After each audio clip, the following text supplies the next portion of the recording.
Hello guys, this is Pratima Chaturvedi, and with this video I am here with the structural approach cum situational approach of English teaching and learning, but as always in my way, in English way. So let's see why this approach is called situational technique, because at the time of communication जो लोग, जो objects, जो events आसपास के होते हैं उन्हीं को सेंटेंसेस में फ्रेम करके एक कम्युनिकेशन किया जाता है।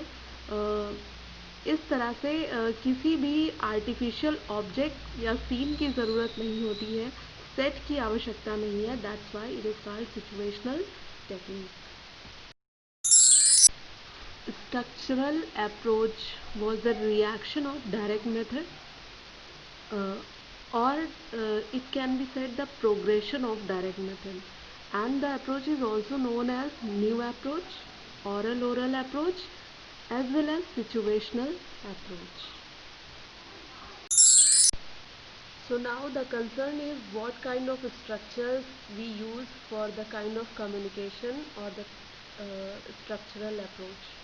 So first is sentence patterns. Sentence patterns means हम जो types of kinds of sentences होते हैं, जैसे affirmative sentences, simple sentences में कह सकते हैं, interrogative sentences, imperative sentences, exclamatory sentences, ये सब structures जो है हम use कर सकते हैं. Second is phrase patterns. Phrase patterns means bifits and starts, from hand to mouth, in spite of, instead of, इस तरह के बहुत सारे phrases हैं. Phrase means a group of words जो complete meaning तो नहीं देता है, but किसी reference या set में डालने के बाद वो meaning देता है. Next is formula patterns. Formula means हम कुछ ऐसे स्ट्रक्चर्स यूज़ करते आते हैं अपने, जिन्हें फॉलो किया जाता है, जैसे thank you, excuse me, pardon me, इस तरह के फॉर्मूला सेंटेंसेस होते हैं. And next is idioms.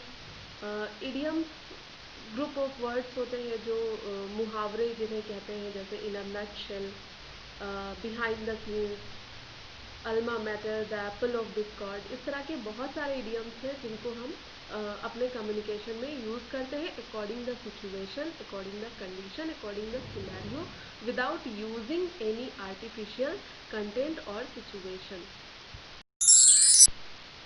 After knowing the patterns and kinds of sentences, now the concern is how to select or implement them.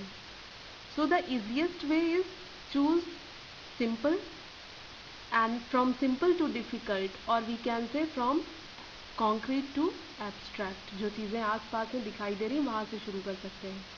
According the usefulness, जैसे greetings से हम शुरू कर सकते हैं.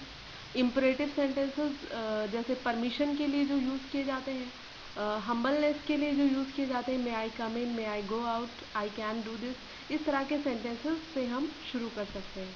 Next is according the trend. Means कभी stand के साथ आईएनजी फॉर्म नहीं यूज़ होती थी, बट आज हम कह सकते हैं आई एम स्टैंडिंग हियर. तो ये जो है ट्रेंड के अकॉर्डिंग चीज़ें बदलती रहती हैं, तो उनका प्रोनाउंसिएशन, उनका यूज़ हम बता सकते हैं. Next and the most important point is according the learners capacity and age. अब देखते हैं स्ट्रक्चरल अप्रोच के एम्स क्या हैं. So first is to develop the fundamental skills. जो फंडामेंटल स्किल्स हैं उनमें है listening, speaking, reading, writing, and overall हम कह सकते हैं कॉम्प्रिहेंशन डेवलप करना, एंड इन टारगेटेड लैंग्वेज और the language to be learn. Next, ये वोकेबलरी को इनलार्ज करता है, इन्हांस करता है. नेक्स्ट इज ग्रामर को कहीं अलग से सीखने की ज़रूरत नहीं होती है, ये कंपोजिशन के साथ साथ चलती है, सेंटेंस फ्रेमिंग के साथ ही ये सीखी और सिखाई जाती है. नेक्स्ट है, ये बहुत ही नेचुरल एंड मीनिंगफुल सिचुएशन है, तो आर्टिफिशियलिटी से बचना भी इस अप्रोच का एक एम है, एक पर्पस है. So let's see what are the characteristics of the approach. So first is sentence is the unit. कोई भी मीनिंग या इंस्ट्रक्शन, ऑर्डर, कमांड, जो कुछ भी होता है वो सेंटेंसेस में फ्रेम करके ही होता है. Next is aural comprehension. Aural means related to hearing, जो सुनाई देने से संबंधित है. तो लर्नर जब सुनता है उसको वो ओरल प्रोडक्शन में कन्वर्ट करता है, मीन्स वो बोलता है। Plenty of oral work. Next is analogy is foundation.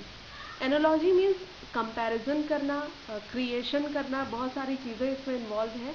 Means हम उसके सामने कोई वर्ड सेंटेंस बोलते हैं, कम हेयर, उसके बाद वो समझ पाता है कि कम को हम किसी और वर्ब से रिप्लेस कर सकते हैं, हेयर को हम देयर से भी रिप्लेस कर सकते हैं। तो इस तरह के स्ट्रक्चर्स वो कॉम्प्रिहेंड करके क्रिएट करता है। Next is illustrative sentences are use for clarification. इस मेथड के एडवांटेजेस में है कि ये स्पीच पर बहुत ज़्यादा एम्फोसाइज करता है। दूसरा ये है कि बहुत ही लाइव और रियल सिचुएशंस होती है, मीन्स आर्टिफिशियल कंडीशंस नहीं होती हैं। थिंकिंग को उस लैंग्वेज में प्रमोट करता है ये मेथड जिसमें जो भाषा सीखी जानी है, फॉरेन लैंग्वेज हो सकती है। नेक्स्ट है नॉलेज और एक्सपीरियंस जो है वो यूटिलिटी बेस्ड होता है। मीन्स जब हम सिचुएशनल होते हैं तो वहाँ पर उन्हीं चीज़ों की सिचुएशन होती है जो हमें आसपास होती हैं या जिनकी ज़रूरत है। नेक्स्ट ओरल प्रैक्टिस जो है वो हर एक ग्रुप के लिए सुटेबल है। तो अगर ओरल प्रैक्टिस करानी है, बोलना सीखना है, तो शायद इससे बेहतर कोई और अप्रोच नहीं है। इस मेथड का डिसएडवांटेज क्या है? तो सबसे बड़ा डिसएडवांटेज ये है कि ये स्पीकिंग को तो प्रमोट करता है लेकिन कंटेंट पर मास्टरी नहीं देता, क्योंकि सबसे ज़्यादा फोकस जो होता है वो ओरल एक्टिविटी पर होता है। तो mastery over content is not possible. Next है जब हम इसको ड्रिल मेथड में ले आते हैं, बार बार एक ही तरीका अपनाते हैं, तो ये मेथड जो है वो डल भी हो सकता है। तो क्रिएटिविटी बहुत ज़रूरी है, इनोवेटिव होना इंस्ट्रक्टर का बहुत ज़्यादा ज़रूरी है। नेक्स्ट इज़ हायर क्लासेस के लिए जहाँ पर कुछ कंटेंट है, जहाँ रीजनिंग है, जहाँ कॉम्प्रीहेंशन है, वहाँ उन क्लासेस के लिए ये मेथड पूरी तरह से इनअप्रोप्रिएट है। नेक्स्ट बहुत ही मैकेनिकल मेथड है। तो मैकेनिकल का मतलब हम एक स्टार्टिंग लेवल पर इनिशिएटिव ले सकते हैं इस मेथड में सीखने सिखाने का, लेकिन ये फर्दर क्लासेस के लिए भी उतना सूटेबल नहीं है। और इंडियन करिकुलम के लिए ये कितना प्रैक्टिकल है ये भी सीखने की बात है, क्योंकि हमारे यहाँ ओवर क्राउडेड क्लासेस है और सिचुएशन जो है हमारी हमारी मदर टंग में कई बार चीज़ें ज़्यादा एक्टिव होती हैं, ज़्यादा सही होती हैं। तो इस तरह से हमारे सिचुएशन के लिए कितना सही है या इसे कितना सही बनाया जा सकता है, ये कंसर्न है।